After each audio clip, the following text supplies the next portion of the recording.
ഈ മരണപ്പെട്ടവർക്ക് വേണ്ടി ഒരു നിസ്കാരം ഉണ്ടല്ലോ, ആ നിസ്കാരത്തെ കുറിച്ചൊന്ന് പറഞ്ഞു തരുമോ എന്ന് ഒരാൾ ചോദിച്ചപ്പോൾ മുമ്പ് ഞാനത് കുറിച്ച് വീഡിയോ ചെയ്തിട്ടുണ്ട്, സ്വലാത്തുൽ ഉൻസ്. അധിക പേർക്കും അറിയൂലത്.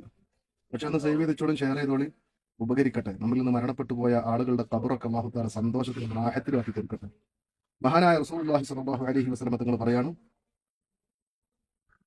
റവ അൻ നബി സ്വല്ലല്ലാഹു അലൈഹി വസല്ലം, അല്ലാഹുവിന്റെ റസൂൽ റിപ്പോർട്ട് ചെയ്ത ഹദീസ്, അന്നഹു ഖാൽ, അല്ലാഹുവിന്റെ റസൂൽ പറഞ്ഞു, ലാ യഅതി അലൽ മയ്യിതി അശദ്ദു മിനൽ ലൈലത്തിൽ ഊല.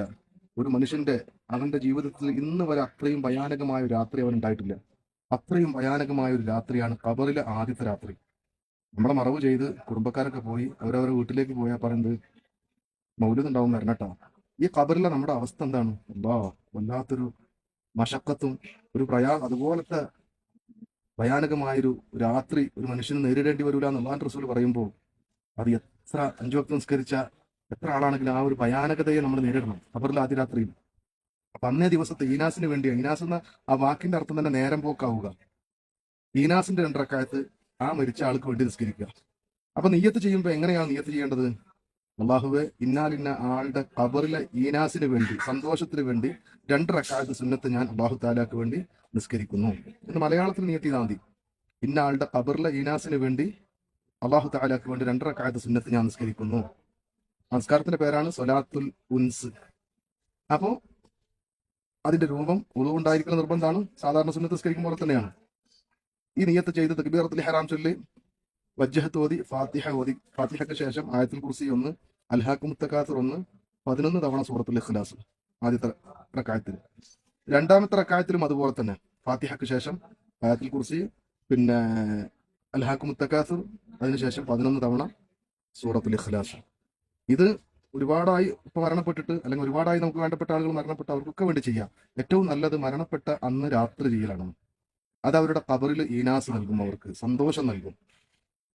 കിതാബുകളിൽ ബഹുമാനപ്പെട്ട നിഹായത്ത് സൈനിലും അതുപോലെ ഫഖീന്റെ കിതാബുകളിലൊക്കെ അതിനെക്കുറിച്ച് പറയുന്നത്, അവരുടെ ഖബറിലേക്ക് മലക്കുകൾ സന്തോഷം കൊണ്ടുവരും. ഈ നിസ്കാരത്തെ കുറിച്ച് പറയുന്നത്, നിസ്കരിച്ച ആള് അവൻ ദുനിയാവിൽ നിന്ന് സ്വർഗത്തിൽ അവന്റെ സ്ഥാനം കണ്ടിട്ടല്ലാതെ അവന്റെ റൂഹിനെ പിടിക്കൂല എന്ന് പറഞ്ഞാൽ, ഇരിക്കുന്ന സമയത്ത് അവനക്ക് സ്വർഗത്തിൽ അവന്റെ ആ സ്ഥാനം കാണാൻ കഴിയും. അപ്പൊ നിസ്കരിക്കുന്ന ആൾക്കും ഗുണമുണ്ട്. എന്നാൽ ആർക്ക് വേണ്ടിയാണ് നിസ്കരിക്കുന്നത്? അവർക്കും ഗുണമുണ്ട്. സ്വലാത്തുൽ ഉൻസ് അപ്പോൾ മറക്കാതിരിക്കുക. നിസ്കരിച്ചാലുള്ള ഗുണം, ആ മയ്യത്തിന്റെ വഹ്ശത്ത്, ആ മയ്യത്തിന്റെ ഭയാനകത, ആ മയ്യത്തിന് നേരിടേണ്ടി വരുന്ന മശക്കത്തുകൾ ആ ഖബറിലെ ആദ്യ രാത്രിയിൽ അത് നീങ്ങിക്കിട്ടുന്നതാണ്. മാത്രമല്ല ഒരുപാട് സന്തോഷങ്ങൾ കൊണ്ട് അവന്റെ ഖബർ നിറക്കപ്പെടും, ഖബർ പ്രകാശപൂരിതമാകും. അപ്പൊ ഈ സ്വലാത്തുൽ ഉൻസ് ഷെയർ ചെയ്യാൻ മറക്കണ്ട, ഷെയർ ചെയ്യുക. ഇൻഷാ അല്ലാഹ് നമ്മൾ സാധാരണഗതിയിൽ മരണപ്പെട്ട ആളുകൾക്ക് വേണ്ടി ഒരുപാട് തഹ്ലീൽ ചെല്ലുന്നവരാണ്, അതുപോലെ ഒരുപാട് സദഖ ചെയ്യുന്നവരാണ്, അങ്ങനെ ഒരുപാട് നല്ല കാര്യങ്ങൾ ചെയ്യുന്ന ആളുകളാണ്. അതിനോളം മഹത്വമുള്ള, അതിനേക്കാളും മഹത്വമുള്ള 2 റക്അത്ത് സുന്നത്താണ് ഈ സ്വലാത്തുൽ ഉൻസ്. അപ്പൊ അത് മറക്കാതിരിക്കുക. അതിനുശേഷം കണ്ണെന്ന് കണ്ണുനീരൊലിപ്പിച്ച മയ്യത്തിന് വേണ്ടി പ്രാർത്ഥിക്കുക.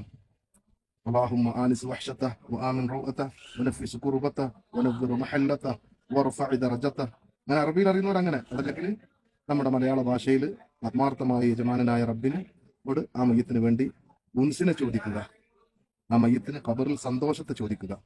ഓക്കെ.